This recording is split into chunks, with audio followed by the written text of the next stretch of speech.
Sí. Buenas tardes, muchas gracias por haber venido.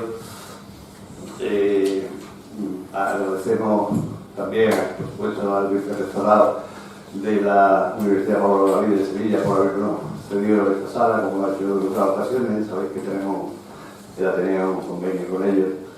Y bueno, este acto nos hubiera gustado haberlo hecho en el Alcázar de Sevilla, como hemos hecho otros actos en Ateneo allí, por la sencilla razón de que una de las primeras decisiones que el gobierno provisional de la Segunda República, en el mes de abril del 31, adoptó fue la de ceder al Ayuntamiento de Sevilla el Alcázar. Desde entonces el Alcázar pertenece a la ciudad de Sevilla.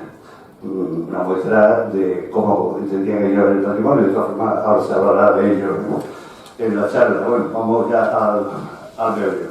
Tenemos una grandísima satisfacción compartir esta mesa con estos dos amigos y compañeros de lucha. Tengo aquí a mi izquierda a Antonio Manuel Rodríguez Ramos. Bueno, los dos son muy conocidos por todos ustedes, pero bueno, ahora que el protocolo de la presentación. Doctor en Derecho, profesor de Derecho Civil de la Universidad de Córdoba, portavoz de la Coordinadora Estatal Recuperando, las matriculaciones de la jerarquía eclesiástica, es miembro también del patronato de la Fundación Blas Infante, entre otras muchas cosas. Él es escritor de ensayo, escritor de poesía, de novela, es músico. Por cierto, al final de su intervención tienes que hablarnos del concierto de mañana, Antonio Manuel.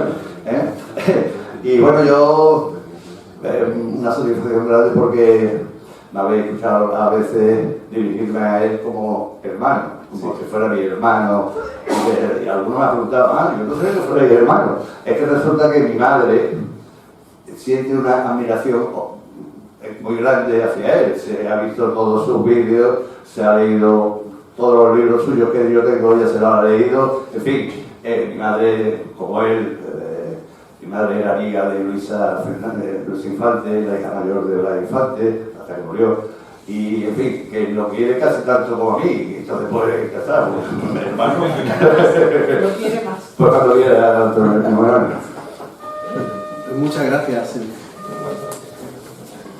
Para mí es un honor ser hermano de Miguel y también ser hermano y hermana vuestra, porque además soy ateneísta y lo llevo siendo toda mi vida, desde pequeño. Me he criado en un Ateneo. Tuve la inmensa fortuna de ser el que impulsó la Federación de los Ateneos de Andalucía y llegué a presidirla. Ahora soy vicepresidente y entiendo el ateneísmo como un ejercicio de la cultura, de la libertad, de la independencia, ¿no? Cultura, libertad e independencia son los tres pilares del ateneísmo, y si encima es un Ateneo republicano y de Andalucía, pues tiene los dos adjetivos que ya lo hacen perfecto, ¿no? Como si fueran las columnas de Hércules en el escudo de Andalucía, ¿no?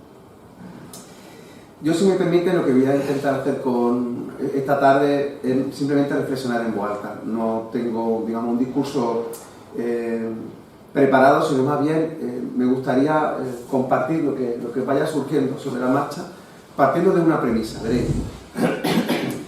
El 27 de febrero de 1946, Francia cerró las fronteras con España. ¿Por qué cerró la frontera Francia con España el 27 de febrero de 1946? Fue consecuencia de las movilizaciones por todo el Estado francés contra el Estado español a raíz del fusilamiento de Cristino García Granda. Cristino García Granda fue un miliciano comunista que luchó en la Guerra Civil, después luchó en la Segunda Guerra Mundial, perteneció al grupo de brigadistas que liberó la cárcel de Nimes, que venció en la batalla de la Madeleine, que coincidió en el mismo día de la liberación de París por la 9, ¿no? Es decir, un héroe nacional en Francia, que cuando viene a España en la clandestinidad con la idea de poder restaurar la legitimidad democrática, pues es detenido por el régimen y es exterminado por el régimen Y la consecuencia de eso fue manifestaciones multitudinarias en Francia pidiendo que se cerraran las fronteras y que se rompieran las relaciones internacionales con España. Llegó a decir incluso el ministro francés que se corría riesgo la democracia en Europa por un régimen autoritario y dictatorial como el franquista. Una obviedad, pero lo dijo en ese momento, ¿no? Bueno, pues la respuesta de España al cierre de la frontera francesa el 27 de febrero de 1946 fue la publicación en el BOE de la norma que ha permitido el mayor expolio de nuestra historia por la jerarquía católica.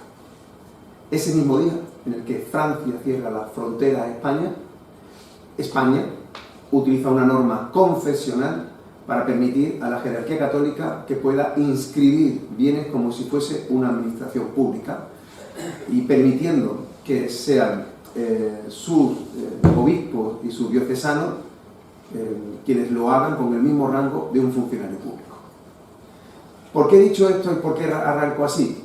Para dejar más que evidente que la norma que supuso un cambio en la consideración del patrimonio público, especialmente el eclesiástico en España, es franquista. No solo porque sucedió durante el franquismo, es que es eminentemente franquista. Es que sucedió el mismo día que un Estado cierra la frontera porque este Estado había fusilado a un héroe nacional francés que había luchado por la democracia. Cuando determinados juristas afines a la jerarquía católica intentan mantener la legalidad y la legitimidad de esa norma con fundamentos técnicos, que no hay ningún fundamento técnico. Hay que ser muy ciego y muy sectario, muy fundamentalista, para negar que la confusión de Iglesia y Estado en esa norma es más que evidente. Iglesia y Estado son la misma cosa en ese artículo, el 206 de la ley hipotecaria. Que, como digo, fue el primer golpe que asesta el Estado español, lo que voy a decir puede que sorprenda, en la calificación de los bienes de la Iglesia. Porque hasta entonces, por una razón o por otra, los bienes de la Iglesia habían sido bienes del Estado. Siempre. Repito, siempre. Siempre. Decía Alcalá Galiano, creo recordar, que sobre 1835 o algo así más o menos, decía, como buen liberal, decía: yo voy a dejar mi vida, mi empeño en construir una nación para España, porque España no es una nación y no ha existido nunca. Eso lo dice en el siglo XIX, en el 1835. En realidad, ¿qué es lo que está intentando decir Alcalá Galiano en esa frase? Lo que está intentando decir es que, a diferencia del concepto de nación que surge en la Revolución Francesa, ya sabéis que el concepto nación tiene una raíz etimológica hermosa, viene del verbo nacer. La nación es cuando un pueblo nace. Y en Francia el pueblo nace y se postula políticamente contra el antiguo régimen. Es decir, nace para decir que el poder ni emana de Dios ni emana de la sangre. Se enfrenta a la nobleza, se enfrenta a la monarquía, se enfrenta a la Iglesia, y a raíz de ese enfrentamiento surge la nación francesa con todos sus defectos. Porque en ese concepto de nación, donde se supone que tiene que estar el pueblo, todo el pueblo no estaba.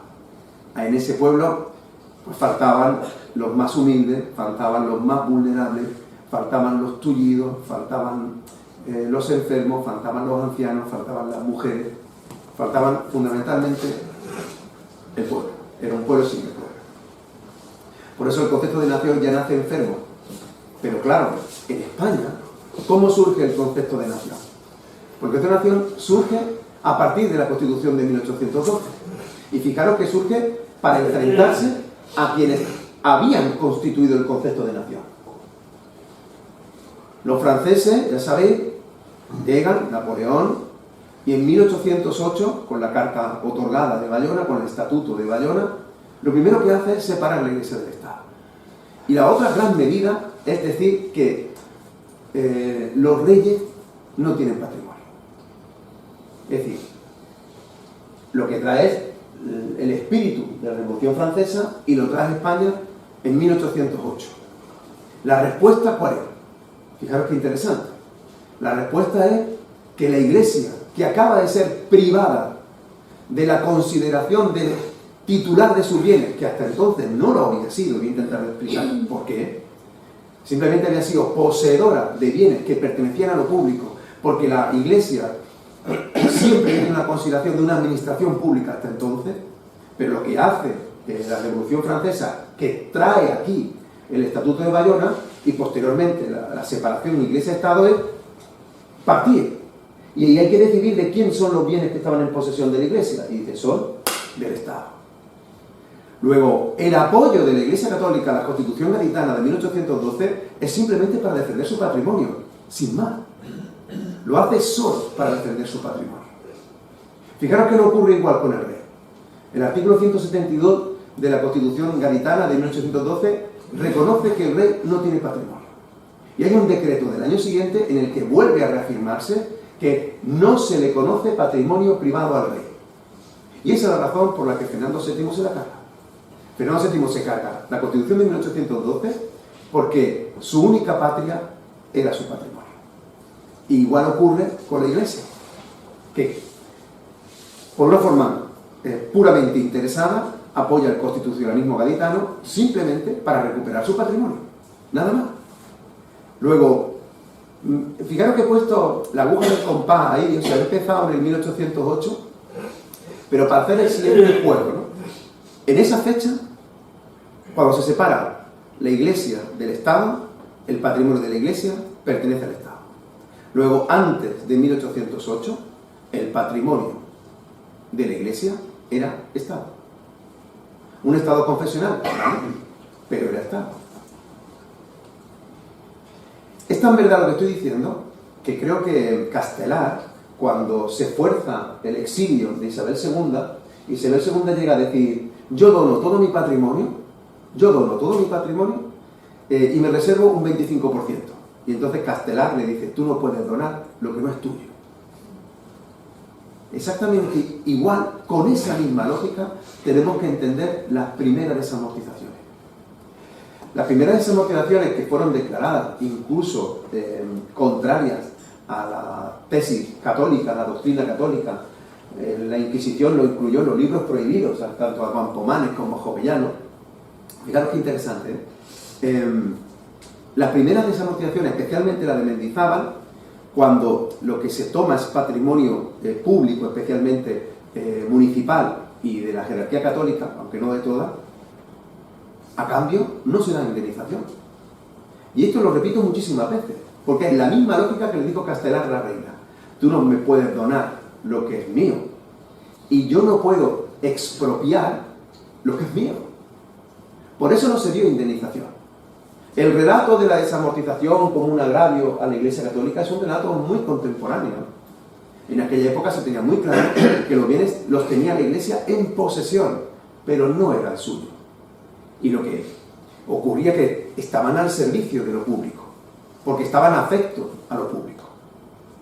Esto que estoy intentando explicar a mí me parece fundamental, porque, reitero, antes de 1808 los bienes de la Iglesia pertenecen al Estado, en la parte afrancesada siguen siendo del Estado porque lo han nacionalizado tras separarlo, y en la parte constitucionalista siguen siendo del Estado porque, a diferencia del rey, los bienes seguían siendo de una administración pública que se llamaba Iglesia.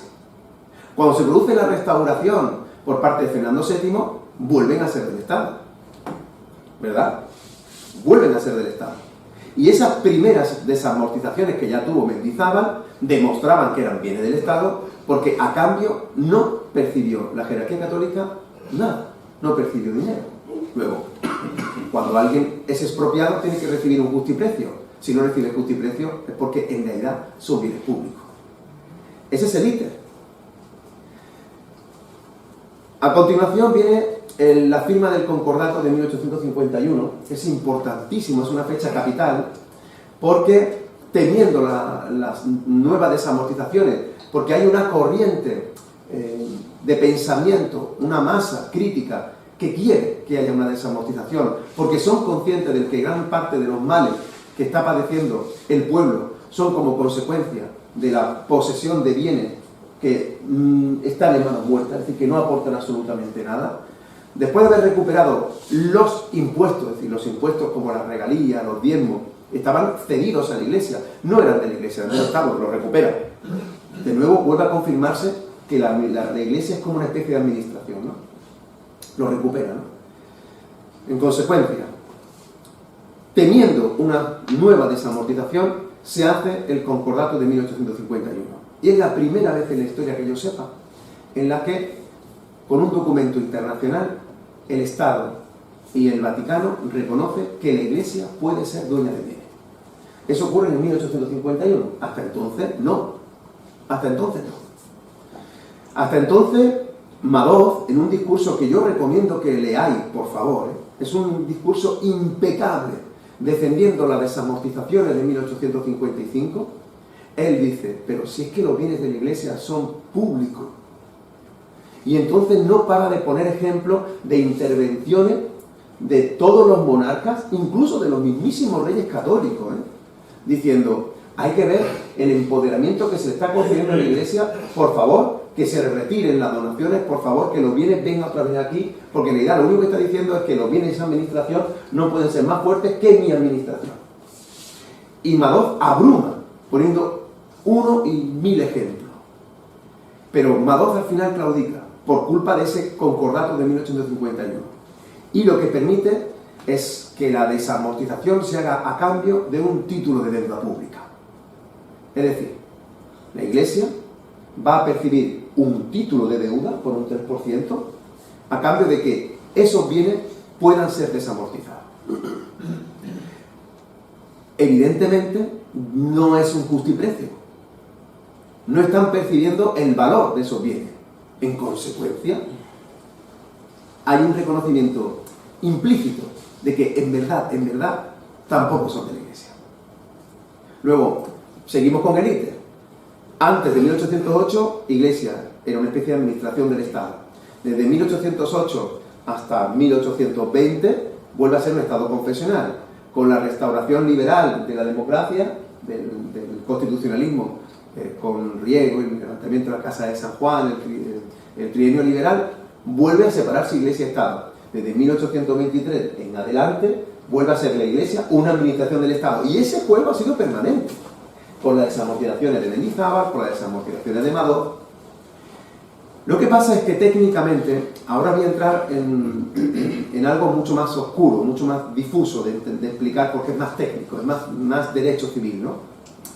Lo que ocurre es que cuando se crea el registro en 1863, se le permite a la Iglesia, uno, poder inscribir lo que pueda acreditar que es suyo, porque desde 1851 ya se le reconoce la capacidad jurídica de poder ser titular de bienes. ¿Me seguís? Pero además le dice, y de lo demás, es decir, de los bienes que pueden estar sujetos a desamortización, te vamos a permitir que inscribas la posesión. Solo la posesión, no la propiedad. ¿Por qué? Porque no es tuyo. Vamos a registrar que tú lo posees, pero no que tú eres el dueño. Repito, ¿por qué? Porque nunca has sido el dueño. ¿De acuerdo? Y eso ocurre a partir de la constitución de los registros. Y entonces se abre una norma que equipara a la Iglesia con la administración pública para que inscriba, repito, la posesión. Y se hace algo realmente increíble, y es ceder la facultad a la propia jerarquía católica de que sea ella la que determine cuáles son los bienes que no son desamortizables. Es decir, es como permitir que el zorro cuide la gallina. Y así fue. Así fue.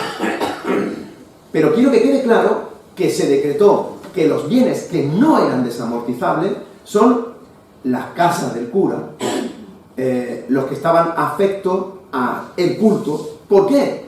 Porque el culto era un servicio público. Luego, los bienes afectos al culto son bienes públicos. Así de sencillo. Por eso, nunca se habló de los templos de culto. Durante todo este íter, estoy hablando de fincas, de bienes raíces, pero de templos de culto nunca. ¿Por qué? Porque el templo de culto, desde tiempo inmemorial, se consideró un bien de dominio público. Por dos razones. Fundamentalmente porque ya venía de la tradición romana. Y en segundo lugar, porque habían sido construidos, levantados, rehabilitados, mantenidos, conservados por el pueblo, y porque, además, estaban afectos a un servicio público. ¿Bien? ¿Cuándo se cambia eso? El 27 de febrero de 1946. El día que Francia cierra las fronteras con España. ¿Por qué se cambia? Porque lo que hace Franco, a diferencia de lo que había ocurrido durante la Segunda República, de la que ahora hablaré, lo que hace Franco es convertir la inscripción de posesión en una inscripción de propiedad. Como si fuera el milagro del pan y de los peces. Así de sencillo. Antes podía inscribir la posesión y como ahora la posesión no se puede inscribir, se convierte en propiedad. Y ahora viene la sorpresa. En verdad, ese cambio era volver a reconocer que la Iglesia era una administración pública y que los bienes de la Iglesia eran el público. Durante la Segunda República hubo un cambio radical.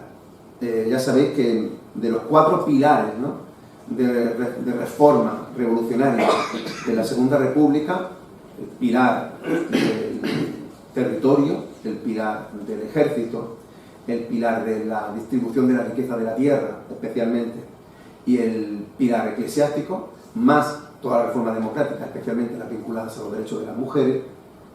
De esos 4, porque el otro es como es transversal, ¿no?, atraviesa los 4 junto con la educación. De esos 4, a mí no me cabe la menor duda de que donde más pasos se dio fue precisamente con la Ley de Congregaciones Religiosas de 1933.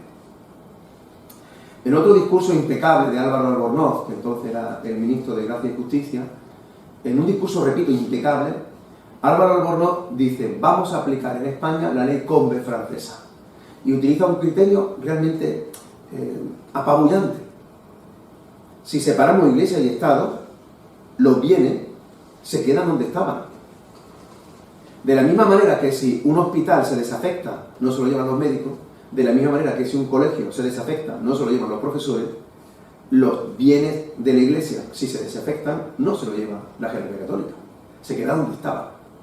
Luego, en verdad, el régimen de la Segunda República se parecía mucho a lo que ocurrió con el Estatuto de Bayona francés, cuando en España, en 1808, se separa Iglesia y Estado. Es decir, se nacionalizan los bienes religiosos, pero es que era reconocer que eran públicos, antes y después. Pero eso cambia con Franco, y es que quiero que quede claro. ¿Por qué? Porque a partir de entonces, Franco, habilitando a la jerarquía católica como si fuese una administración pública, le estaba permitiendo inscribir bienes a su nombre. Pero claro, entonces la Iglesia también es administración pública. Y lo que no pueden inscribir son templos. La prohibición de los templos se mantiene. Así que en todo el recorrido que he hecho a una enorme velocidad, como comprenderéis, lo he hecho con brocha gorda, ¿no? Aquí hay muchísimo pincel fino, que si queréis pues entramos después en el debate, ¿no? En verdad el cambio más importante viene con la Constitución actual. ¿Por qué? Porque cuando se proclama la Constitución de 1978, de nuevo se separa Iglesia y Estado, pero nadie regula de qué son los bienes. 1. Y 2. Nadie declara nula por inconstitucional sobreleída esa norma que permitía a la Iglesia actuar como si fuera una administración pública. Es decir, Franco, permitiendo que la Iglesia actuase como una administración y permitiendo que inmatriculase e inscribiese bienes a su nombre de los que antes solamente podía tener la posesión, en realidad no había cambiado el régimen de lo que la Iglesia era respecto del Estado. Es decir, no habían dejado de ser hermanas siamesas cosidos por el bolsillo, o como si fueran matriusca, una muñeca rusa, una dentro de otra. Pero cuando llega la Constitución de 1978, ni deshace lo mal hecho, ni hace lo que tenía que haber hecho. No deshace lo mal hecho porque no declara inconstitucional esa norma, 1, y luego 2, no dicta una ley de patrimonio como sí ocurrió con la Ley de Congregaciones Religiosas para decir en qué caso un bien de naturaleza eclesiástica debería pertenecer al dominio público, respetando que la jerarquía católica, repito, desde 1851 podía ser titular de bienes privados. siempre que acredite que son suyos. Pero si no lo acredita, son bienes públicos. Así de sencillo. En realidad, ¿quién no lo hizo? La Constitución de 1978. Es una anomalía histórica. Y es algo que no ha ocurrido ni en el siglo XIV, ni en el siglo XV, ni en el XVI, ni en el XVII, ni en el XVIII, ni en el XIX. Pasó en las postrimerías del siglo XX. Para mí, me parece un hecho de una extraordinaria importancia. ¿Qué hace la Iglesia? Pues la Iglesia sigue inmatriculando con la norma franquista, porque nadie la declaró inconstitucional. ¿Hacía falta que alguien lo hiciera? No. Y eso es importante que todos lo sepan. Yo sé que esto lo hemos repetido hasta la náusea, pero no quedan menos, ¿no? Que yo creo que está bien que lo vuelva a repetir, ¿no? Cuando una norma vulnera flagrantemente la Constitución española, porque es previa a la Constitución, la disposición derogatoria de nuestra Constitución española dice que es nula y que está derogada, sin más. Yo suelo poner ejemplos muy burdos para que todo el mundo lo entienda. Imaginad que una mujer va a matricularse en una carrera y ahora llega el secretario o la secretaria de la facultad y le dice que no puede porque tiene que acreditar el permiso del marido.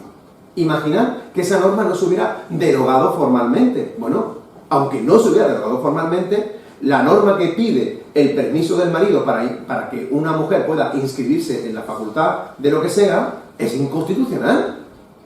La inconstitucionalidad sobrevenida lo que significa es que la norma es nula, que la norma está muerta, como mínimo desde la entrada en vigor de la Constitución española.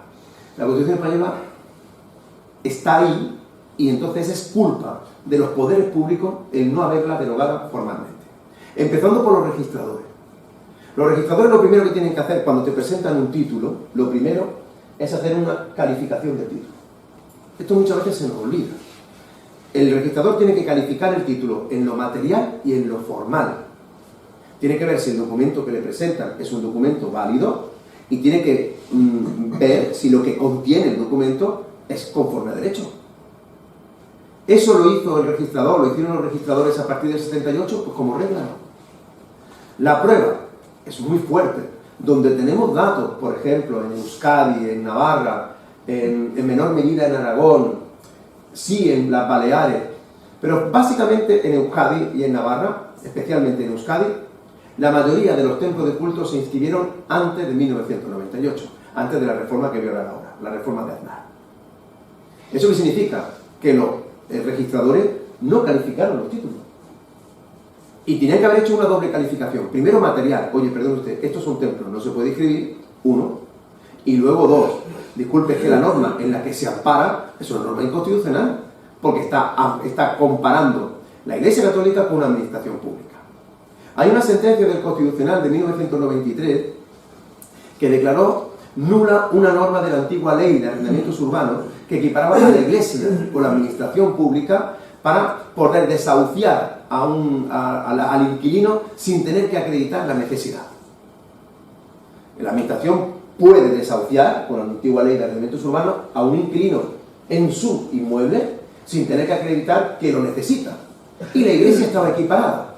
¿Qué dijo el Tribunal Constitucional en 1993? Dijo, esa norma es inconstitucional. Por algo tan obvio, por algo tan notorio, tan palmario, como que la Iglesia es una administración pública, no. ¿Sus fedatarios públicos son funcionarios públicos? No, no lo son.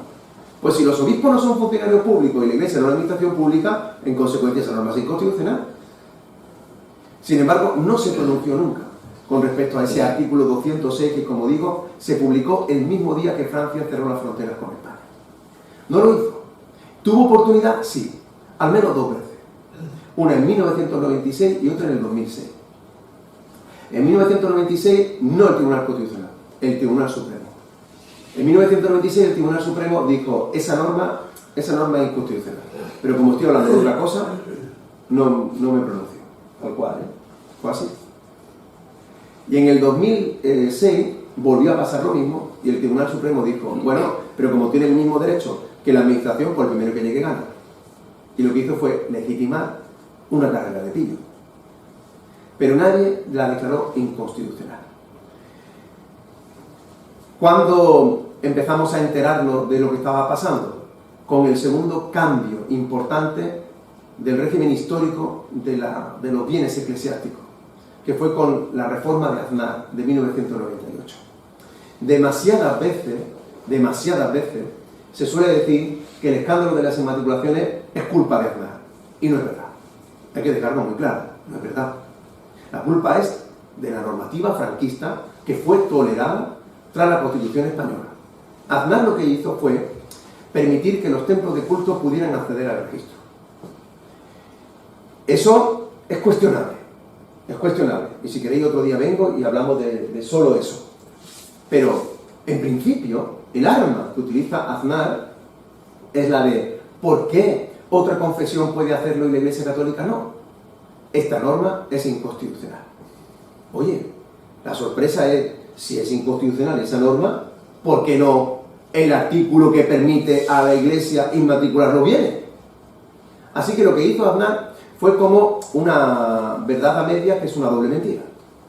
Permitió la inmatriculación de los templos, que repito, ya se estaban haciendo, hay muchísimos ejemplos. La mayoría del mudéjar aragonés se inmatriculó antes de esa reforma de Aznar de 1998, el prerrománico asturiano se inmatriculó antes de 1998, la iglesia de la Fuensanta, por ejemplo, en Córdoba, se inmatriculó en la década de los 80, el compás de San Francisco, Córdoba, en la década de los 70, es decir, que se inmatricularon iglesias antes de la reforma de Aznar.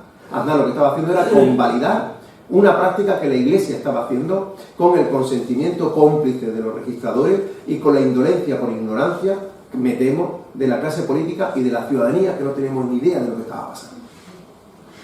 Pero es a partir de entonces cuando empieza a inmatricular en masa los templos de culto que antes no podían. Claro, ¿por qué inmatricula templos de culto? Porque, repito, no se había legislado en qué caso un bien eclesiástico debería pertenecer al dominio público.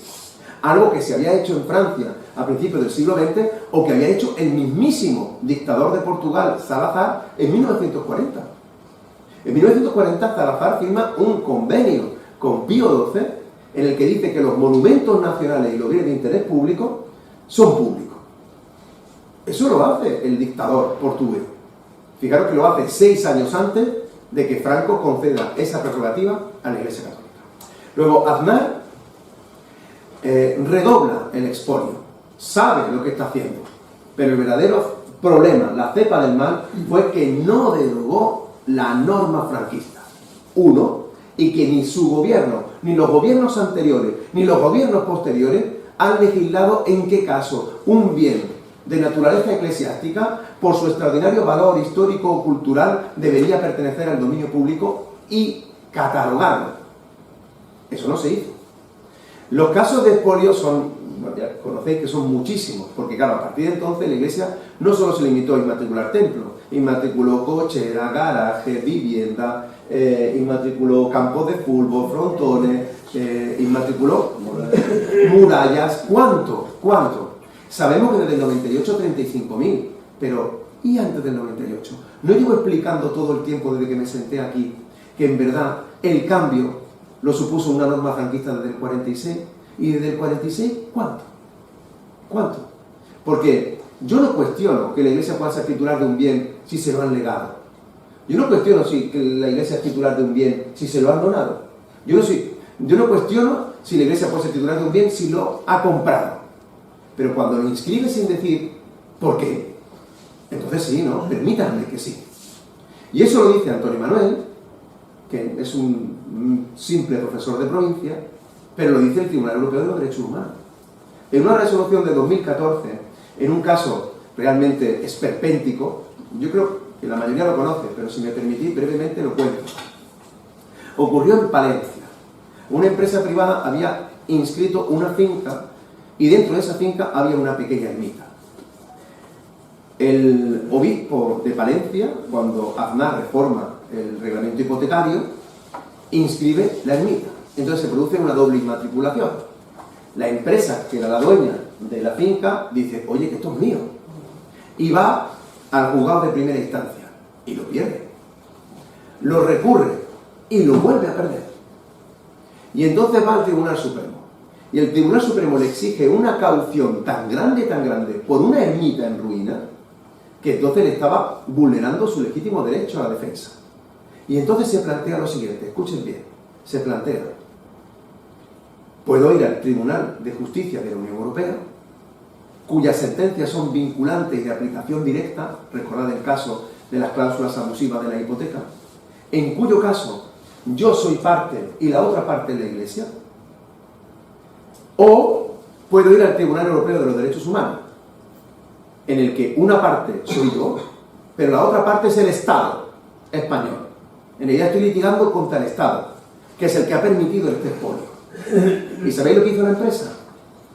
Pues no fue contra la Iglesia, porque ya había perdido en primera instancia, en segunda instancia, y era consciente de la capilaridad del poder de la Iglesia en las instituciones judiciales, no solamente españolas, sino incluso europeas, y dijo, mira, yo me voy a pleitear contra el Estado. Y ganó. Y fue el Tribunal Europeo de Derechos Humanos quien dijo que el Estado había vulnerado el derecho de la Unión Europea porque al permitir este tipo de inmatriculaciones de forma clandestina, de espaldas a la ciudadanía, sin ninguna garantía, estaba vulnerando el derecho a la propiedad y legítima defensa y el derecho de transparencia, es decir, estaba vulnerando la normativa europea. Esa norma es de aplicación directa en España y, sin embargo, España todavía no tiene un mecanismo para aplicar la sentencia del Tribunal Europeo de los Derechos Humanos.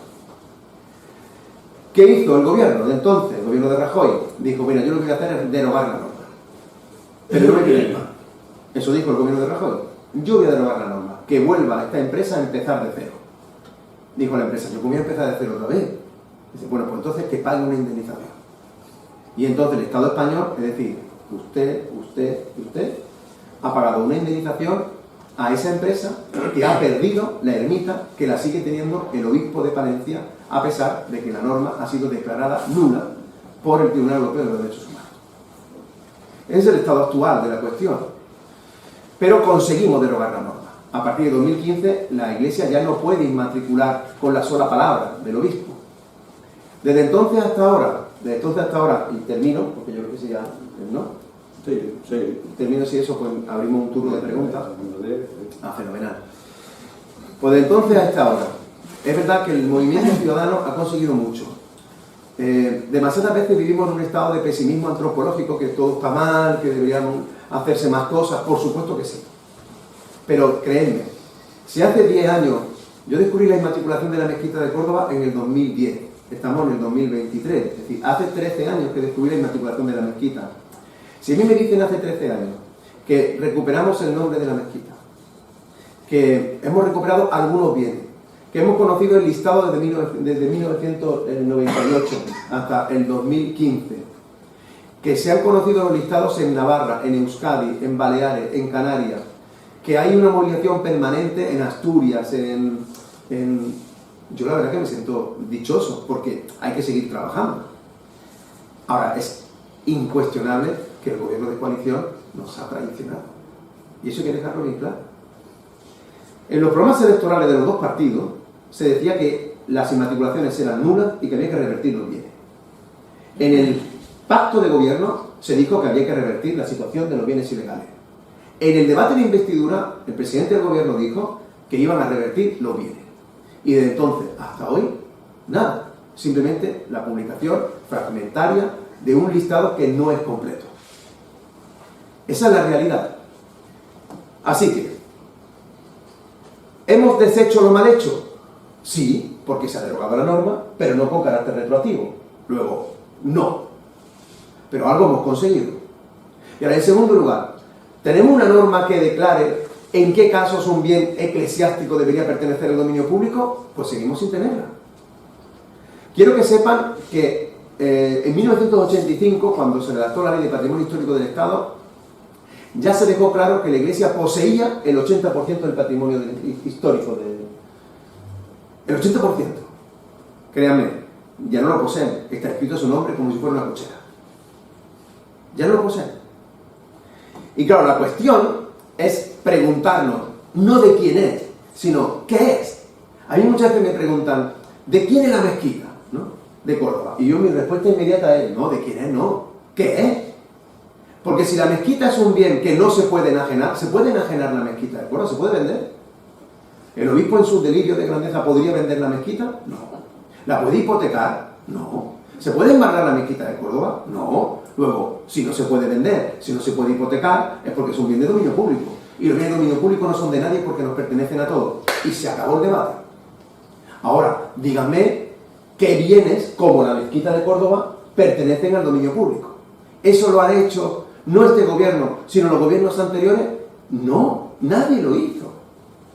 Lo más cerca que hemos estado de eso fue el anteproyecto que presentó Rodríguez Uribe para reformar la Ley de Patrimonio Histórico, que incluyó 2 artículos, de un valor, pero 2 artículos. Y con esto termino. Uno que decía: los bienes de interés cultural de la Iglesia no pueden salir fuera del ámbito de la Iglesia o del Estado. Esa norma, lo que estaba intentando decir es: esos bienes no se pueden tener. Tú con esos bienes no puedes especular. Pero a la vez estás diciendo que esos bienes de la Iglesia es como si la Iglesia fuera administración pública. Ojo, con lo que estás diciendo, ¿no? Y la segunda norma dijo: hay bienes que son patrimonio mundial, que son de especial protección y que merece que los rija un patronato, como ocurre por ejemplo con la Alhambra. Y en ese patronato tiene que estar, por supuesto, el Ministerio de Cultura. Saltaron a degüello algunas comunidades autónomas por invasión de competencia, pero en verdad, quienes saltaron a degüello son los que no se ven, los que negocian en las catacumbas. Ni del dominio público ni de la legalidad se puede negociar. Y la Iglesia no para de negociar con el gobierno. A cambio de que no se publicara el listado de los bienes inmatriculados, a cambio de eso, la Iglesia guardó un silencio, como mínimo sospechoso, con la exhumación de Franco. Esa fue la moneda de cambio que utilizó permanentemente Carmen Calvo. Esa moneda de cambio también funcionó en 2 cuestiones más: la que yo acabo de decir, la Ley de Patrimonio Histórico, y la Ley de Educación de CELA. Cuando se publicó el listado definitivamente, hubo una crisis de gobierno. Y el presidente del gobierno sacó del gobierno a Carmen Calvo, que era la que había negociado con la Iglesia, a Isabel Cela, que era la ministra de Educación, que hoy es la representante del Estado en el Vaticano, y Rodríguez Uribe, que era el ministro de Educación y de Cultura, que ahora es el representante en UNESCO. Y se acabó. Así que la situación actual es la de un impasse, pero las normas, las inmatriculaciones siguen siendo igualmente nulas. Se ha separado la Iglesia del Estado, pero no se han separado los bienes, y en esa lucha en la que tenemos que estar permanentemente, pero con fundamento. Tenemos que saber de lo que estamos hablando para poder defenderlo. Así que quedo abierto durante el tiempo que diga Miguel. Sí, porque no. A la pregunta que vea yo. No, eres tú el que el tren, tú sabrás ahora que tú le dices a Fernández de Gil. Sí, yo puedo estar hasta las 7:15 más o menos. Cuando queráis preguntas, cuestiones. Venga, Antes Manuel, ¿y esto tiene solución? Sí, claro que sí. ¿Qué tenemos que hacer? Directamente. Sí, vamos a ver. ¿Por qué se dictó la Ley de Congregaciones Religiosas en la Segunda República, de la que seguro hablará ahora Francisco Delgado, más todas las normas referentes a la laicidad del Estado? ¿Por qué ocurrió eso? Porque había una corriente de opinión favorable. ¿Por qué? Lo que pasa es que lo hemos olvidado, ¿no? Pero ¿por qué una presidenta de la Junta que se llamaba Susana Díaz, la recordáis, ¿no? ¿Por qué Susana Díaz llegó a decir públicamente que la mezquita de Córdoba era pública? ¿Por qué? ¿Porque verdaderamente no pensaba? No. Porque había una corriente de opinión que la empujaba a decirlo. ¿Esto tiene solución? Sí, si hay una corriente de opinión favorable. Y hemos conseguido que la palabra inmatriculación esté asociada a escándalo. Cuando dice una inmatriculación de la Iglesia, la gente dice: eso es un escándalo. Esto es lo que se ha quedado a la Iglesia. Pero no hemos conseguido una corriente de opinión mayoritaria. Ese es el trabajo, por eso estamos aquí. Entonces yo creo que el trabajo es formar a la ciudadanía para que tenga conciencia de que hemos sido privados de lo público, eso por una parte, y por otra parte, y lo digo con la mano en el corazón, tenemos que seguir trabajando con las mismas armas que trabajan ellos. Y nuestro enemigo no es la Iglesia, créanme que no, estoy totalmente convencido, no. Nuestro enemigo verdaderamente es el propio Estado, que es el que tiene que tomar las decisiones, y no lo hace. ¿Por qué? Por una razón importantísima, que a lo mejor yo le he dejado caer de soslayo, pero yo creo que vosotros, que sois muy inteligentes, os habéis dado cuenta.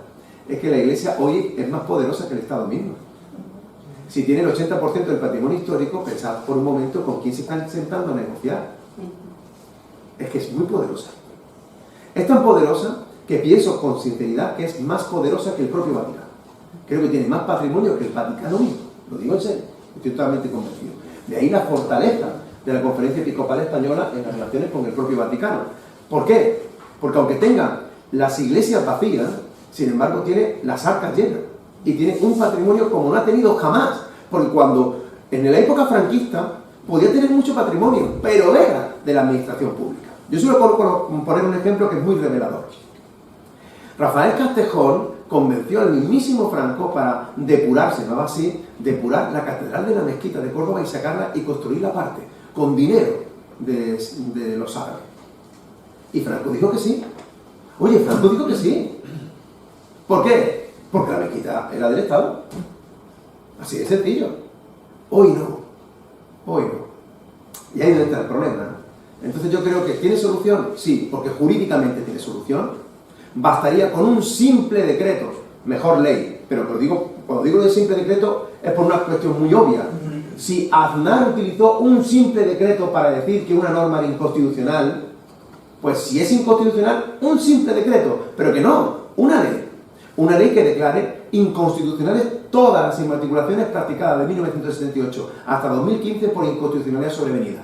¿Le estás quitando algo a la Iglesia? Nada. La Iglesia repite hasta la saciedad que la inmatriculación no concede la propiedad. Bueno, pues si no la concede, tampoco pasa nada porque te lo quite, ¿no?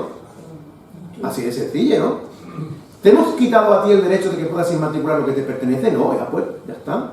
La inmatriculación es nula, lo que tú crees que es tuyo, regístralo. ¿Jurídicamente se puede hacer? Sí. ¿Lo van a hacer? No. ¿Por qué? Porque hace falta la otra parte, que es la corriente de opinión que lo empuje, que tal. Y yo creo que estamos consiguiendo mucho.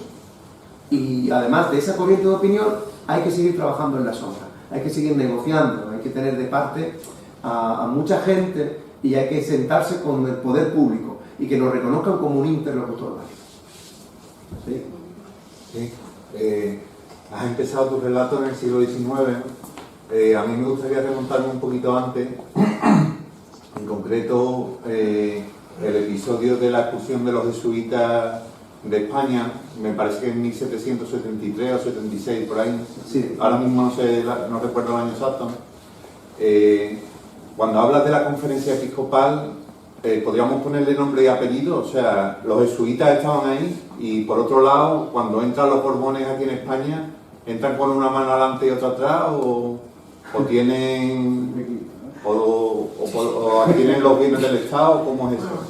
Sí, fíjate que hasta que la Constitución de 1812 dice que el rey no tiene bienes, es porque el rey tiene bienes. Tenía bienes. Entonces, evidentemente, no viene con una mano delante y una mano detrás. No viene.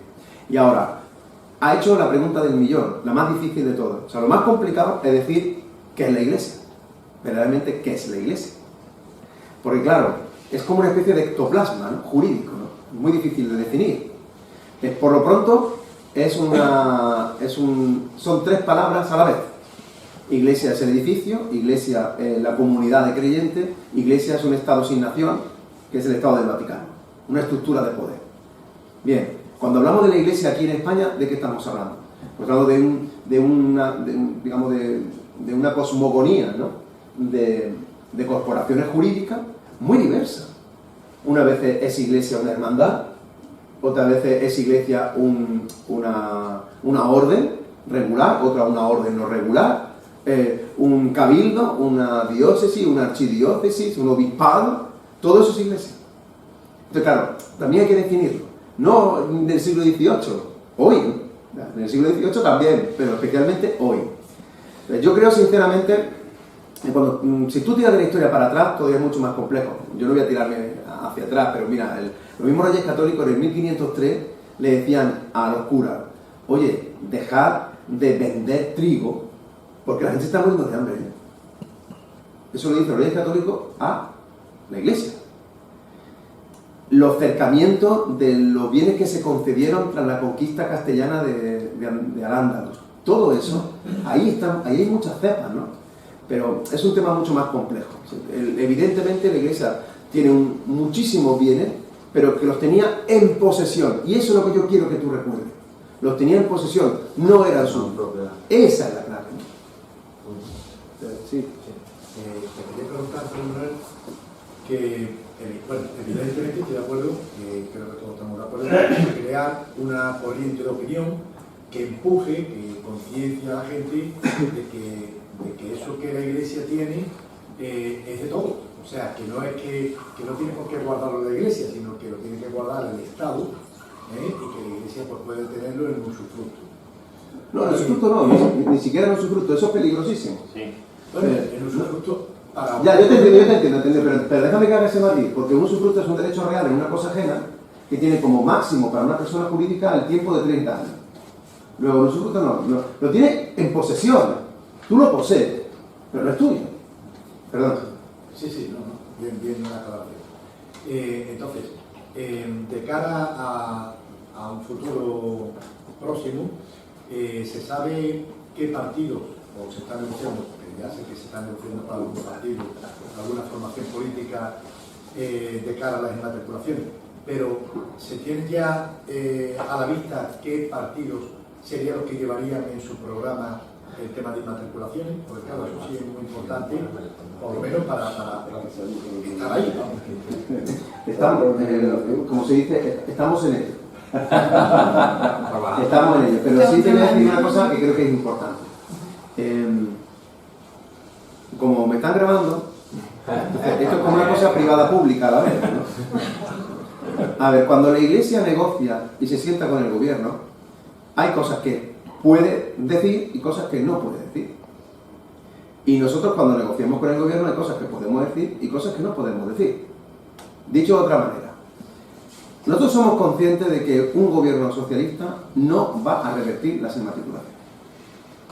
Si el gobierno más progresista de la historia, como se autodenominó, a lo máximo que ha llegado es a publicar un listado desde 1998 hasta 2015 y que paguen 2 impuestos que tenía que pagar ya, o sea que, pero porque cuando uno lee, cuando la gente dice que en los acuerdos con la Santa Sede de 1979, que en esos acuerdos no dice en ningún momento que esté exento de pagar por las actividades comerciales, que no lo dice en ningún momento, que se le tiene que pagar IBI, tiene que pagar IVA y tiene que pagar los impuestos que tengan que pagar por las actividades comerciales que desarrollen. Pero eso desde siempre, desde el minuto 1, no hay ningún tipo de excepción. Pero es que aparte, como dice Miguel, lo ha recordado una y mil veces Europa, ¿no? Entonces, si el gobierno más de la historia no lo ha hecho, no lo va a hacer. Ahora, ¿puede hacer otras cosas? Sí. ¿Tenemos que intentar que sea? Claro, vamos a intentarlo. Por ejemplo, ¿por qué el gobierno no publica el listado de los bienes inmatriculados desde 1946? Si lo sabemos en Navarra, si lo sabemos en Euskadi, si sabemos desde el 78 en Cataluña, ¿por qué catalanes, navarros y vascos pueden tener conocimiento y los demás no? Y digo más, si en esos 3 sitios el PSOE ha votado a favor, ¿por qué no en el gobierno? ¿Lo ven? Yo creo que el listado es algo como mínimo. Luego, hay bienes simbólicos que están sin registrar. Por ejemplo, Santa María del Naranjo, que es un símbolo en Asturias. Bueno, ¿por qué no lo registrar? Por poner otro ejemplo. Y luego, acabo de nombrar 2 artículos de la nueva ley de patrimonio histórico. Bueno, ¿por qué no los ponéis? ¿Por qué? Porque la gente en el fondo sabe que la Iglesia no va a vender la mezquita, que la Iglesia no va a vender la Catedral de Sevilla, que la gente no va a vender la Catedral de Burgos. ¿Por qué no la va a vender? Porque no puede venderla. Pero que lo ponga. ¿Lo puedes poner por escrito, por favor? Que lo ponga por escrito. Yo creo que eso se puede conseguir también. Y yo creo que también se puede conseguir que los bienes de patrimonio mundial, tipo la mezquita de Córdoba, estén regulados por un patronato. Yo creo que también se puede conseguir. Y yo creo que, igual que para la Iglesia los tiempos son eternos, nosotros tenemos que conseguir que nuestra causa sea eterna. Y sí, pero yo lo creo. Y lo digo firmemente. Pero cuando hemos estado aquí hablando, hemos recordado a Campomania, a Jovellano. Podemos haber hablado de Flores Estrada y sus propuestas de desamortización. Hemos estado hablando de Castelar, de Álvarez Albornoz, de Madoz, de Mendizábal. Bueno, vamos a seguir trabajando, a ver si dentro de 2 siglos hable alguien de nosotros, ¿no? Bien. Sí, tú mismo, José Carlos. Venga, y luego va a Germán. Bueno, muchas gracias por la enseñanza y por reafirmar algunas ideas que tiene uno en la cabeza y dándole, escuchándote, digo, que es verdad, el tema de la responsabilidad del Estado.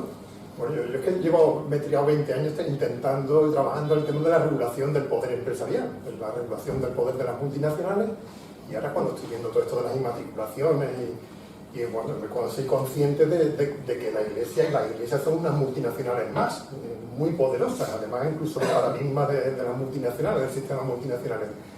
Me está quedando muy claro, ya lo tenía antes, pero se está reafirmando, bueno, la necesidad de que la conciencia social, de verdad, y la indignación social, ordenarla y hacerla, encaminarla por aquí, que eso es la condición que falta para obligar a los gobiernos, porque esa es la otra cuestión. Me ha quedado bastante claro que es la responsabilidad de los estados, la que está incumpliendo en todo el tema de los expolios que estamos viviendo, la del agua en Doñana, hemos estado comentando la laguna de las Andas, lo de, bueno, las bogas, todo, el tema del patrimonio, cañadas, todo lo que hay que se está expoliando continuamente, y efectivamente yo también la cuestión fiscal de las empresas, y es dejadez del Estado, o sea, dejadez porque tenemos ese Estado secuestrado, y efectivamente a lo mejor no queda más remedio que ir al Tribunal de Derechos Humanos Europeo y obligar a los Estados a que cumplan la regulación que no están haciendo. A Estados que me refiero a todo el Estado, ayuntamientos, Estado central, autonomías, no están cumpliendo con sus obligaciones. Casi no es una pregunta, simplemente reafirmar y ayudar a reafirmar esta cuestión. Si fuera un manifiesto, lo firmo yo. Entonces, Germán... Oye, perdona, pero dice que no va a vender la mezquita, no va a vender la catedral. Han vendido muchas cosas, han vendido, o sea, el modelo de Berlanga lo vendieron. Yo no sé si lo conocéis, pero es una joya mozárabe de un pequeño pueblo de la provincia de Soria, y un buen día, una vez que fui a Nueva York, fui al Metropolitan y me digo, coño, si esto es de San Baudelaire, tienen los frescos de San Baudelaire, una gran parte de ellos los tienen allí, otros están en otro sitio de Estados Unidos, o sea que lo vendieron por la cara, vamos. Claro, no, sí. Entonces me he explicado mal. Yo lo que te intento decir es que como hay mucha gente que tiene la conciencia de como no lo pueden vender, pero ¿cómo que no lo pueden vender? Si hay un expolio, no solamente de lo inmueble, sino también de los muebles que contiene. Hace poco se ha publicado en Almuzara un libro que yo recomiendo, ahora no recuerdo, creo que se llama Francisco Sabía, se llama el autor, sobre el expolio de los bienes muebles, claro, porque cuando uno enajena el continente, también enajena el contenido. Y cuando uno inmatricula el continente, también inmatricula el contenido, ¿no? Y además cuando tienes la llave de la puerta, claro, entra quien quiere, ¿no? Claro. Por eso lo que quería comentarte, Germán, es que es importantísimo que aparezca el negro sobre blanco, que no quede como una hipótesis, ¿no? Y yo me acuerdo cuando salió la lista, esto que voy a decir es interesantísimo. Cuando salió la lista de bienes inmatriculados, La Razón publicó un artículo y en la portada decía, la Iglesia tiene 35.000 bienes, de los cuales 21.000 son inenajenables. A mí me llamó mucho la atención, porque lo que estaba diciendo la propia Iglesia, es decir, el brazo derecho armado, ¿no?, en la prensa, es que 21.000 bienes de esos 35.000 no se pueden vender. Y yo lo que digo es, si la Iglesia lo dice, ¿por qué no coge la administración y lo reconoce? Pero si está en la portada de La Razón. Sí lo ha dicho la propia Iglesia. ¿Lo ven? Pues claro, por supuesto que lo están vendiendo, y lo están vendiendo y lo utilizan para montar hoteles. O sea, es muy peligroso. Esto es lo peligroso. Por ejemplo, en el 57 también se vendió, en el 57 no, que fue una iglesia importantísima en Fuentidueña, que también está el ábside, está también en Nueva York. O sea que es que... Claro. Y además que no sabemos lo que puede pasar dentro de 100 años. Cuando uno, por ejemplo, yo conozco mucho mejor la historia de la mezquita que la historia de otros bienes, ¿no? Cuando tú analizas la historia de la mezquita de Córdoba y te das cuenta que a finales del siglo XIX, principio del XX, estaba en ruina, que lo rescata la administración pública, bueno, en esa fecha, si se ponen a vender, venden. O sea, no sabemos lo que va a pasar con un bien que hoy está en perfecto estado. Sí sabemos que la administración ha restaurado bienes con nuestro dinero que después la Iglesia ha inmatriculado. y en Sevilla hay muchísimos casos, ¿no?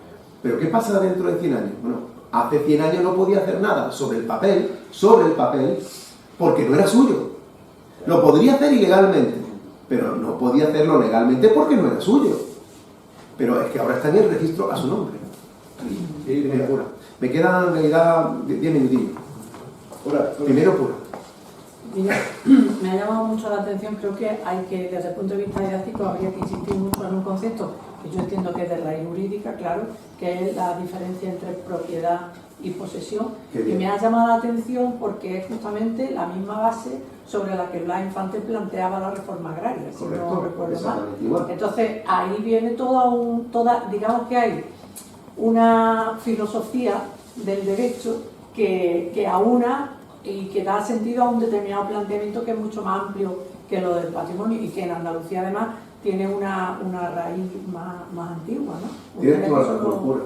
Lo comentara un poco. Pero ¿sabes lo que pasa? Que el fisiocratismo, por ejemplo, de Infante para la reforma agraria y el impuesto del valor de la tierra y todo eso, la separación de la titularidad de la tierra y quien lo posee, ¿no? Se hace sobre lo privado. Cuando lo hace de lo público tiene un matiz. Cuando antes le he dicho a Eduardo, bueno, perdona, el usufructo no.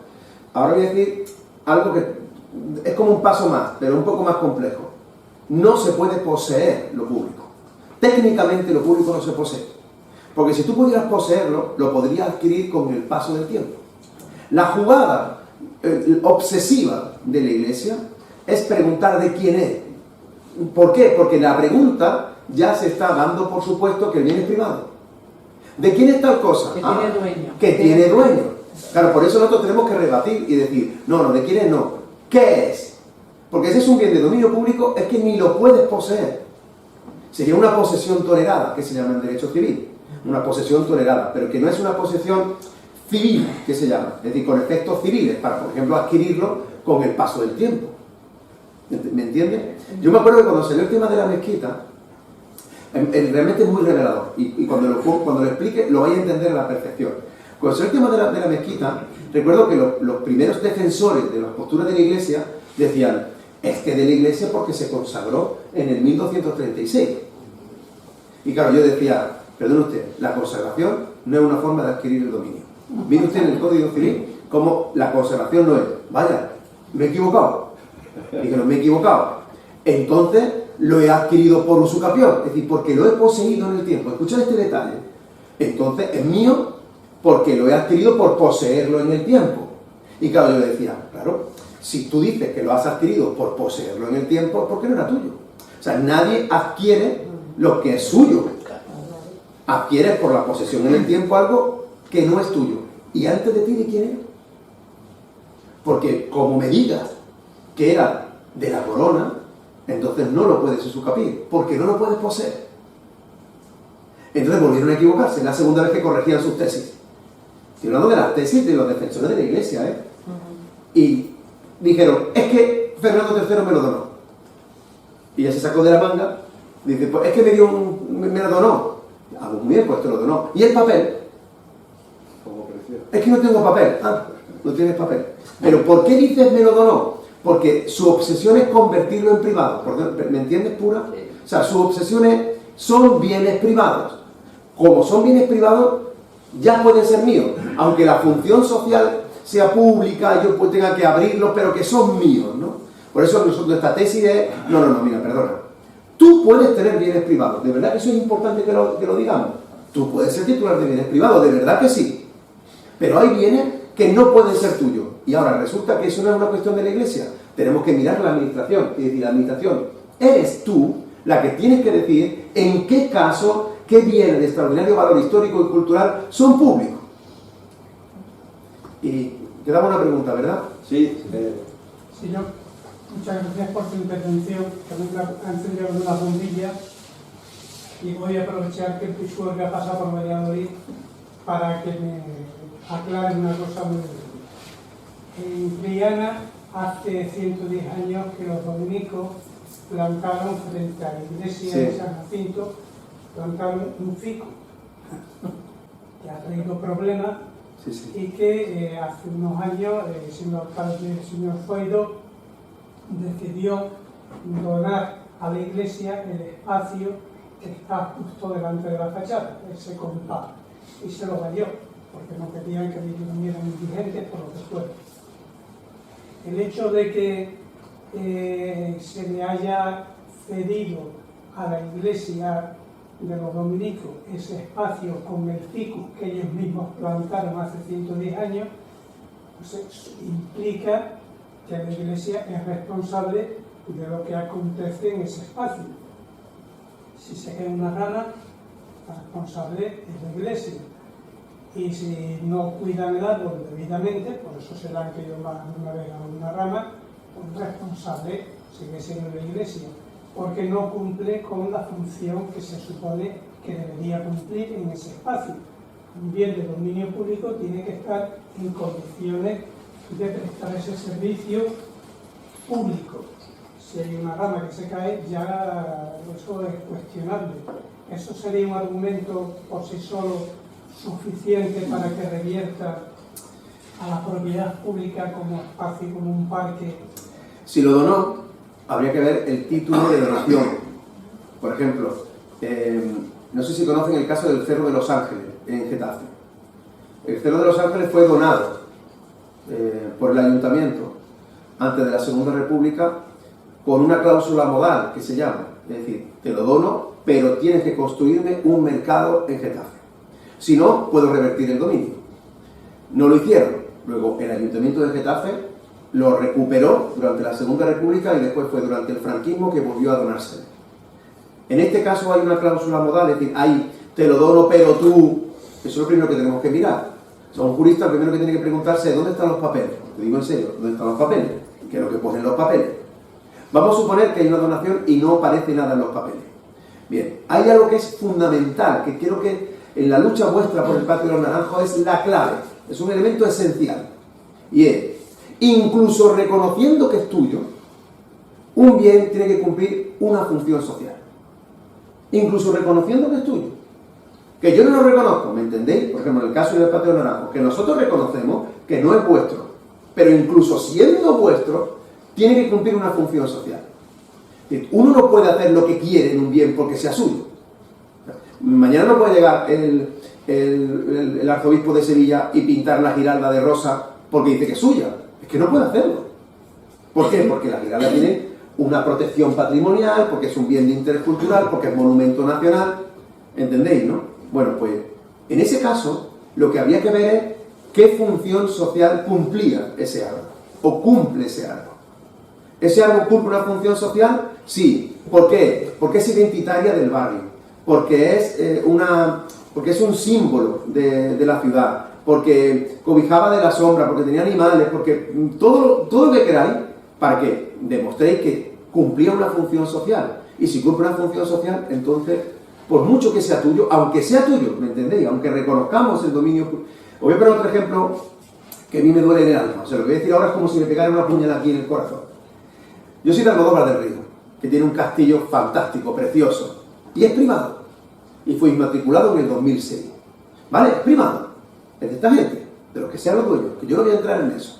¿Vale? Pero toda la vida, la falda del castillo y la montaña que lo rodea ha sido de acceso público. Y eso ha sido del pueblo. Y el pueblo ha disfrutado y ha jugado allí, y allí se han hecho... El nombre de la falda son las parvas, porque allí se parveaba el grano. Bueno, pues ha cogido esta gente y lo ha cerrado. Y ha puesto un aparcamiento. Por supuesto con la complicidad de los poderes públicos. Bueno, es que eso puede ser tuyo, que no lo niego, que no lo niego, pero es que eso cumplía una función social. Es que allí se han besado los novios por primera vez, ahí paseaban las personas mayores, allí jugaba yo al fútbol. Ahora, ¿qué pasa? Que yo no puedo jugar porque tú lo has acercado porque es tuyo. Que es tuyo, que no digo que no. Pero el artículo 33 de la Constitución Española dice que el límite de la propiedad es la función social. Y ahora en el siglo XXI, que es lo que yo quería añadir, en el siglo XXI la función es ecosocial. No solamente social, sino también ecológica. Tú no puedes decir, como la de esa es mía, voy a talar todas las encinas y voy a sembrar trigo. Como la de esa es mía, voy a talar todas las encinas y voy a poner 2 campos de pádel. Mira, perdona, no puede. ¿Por qué? Porque es una de esas. Y porque, sí, tú eres el dueño, pero eso cumple una función ecosocial. Pues a mí no me cabe la menor duda que, en ese caso, ese árbol cumplía una función ecosocial, sin duda. Os tengo que dejar, os pido disculpas, de verdad, ha sido un placer.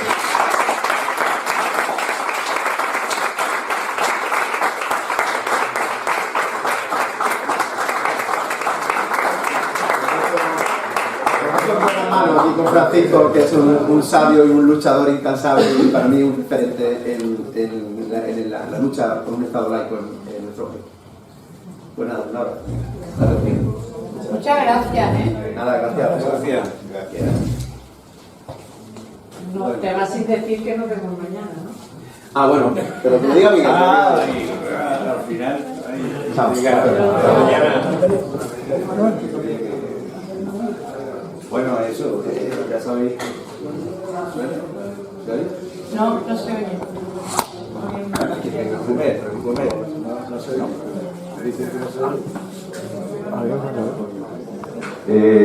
Bueno, me hubiera gustado que él hubiera publicitado su concierto, que como sabéis mañana a las 9 en el Teatro de la Hora. El grupo se llama Apados, que es flamenco, es un concierto flamenco, guitarrista flamenco, cantador y demás. Y las letras del cantador son letras de José Manuel, y bueno, pues habla de los desahucios, de las inmatriculaciones, en estas letras, ¿no? De flamenca. Y seguro que hablaría más y mejor de este tema, pero bueno, esperamos verlo allí en el Teatro Taboada. Y además hoy se pueden comprar todavía las entradas. Sí, online. todavía quedan entradas en stradium.com. ¿Alguien sabe el autobús que llega hasta allí? A la avenida de casa.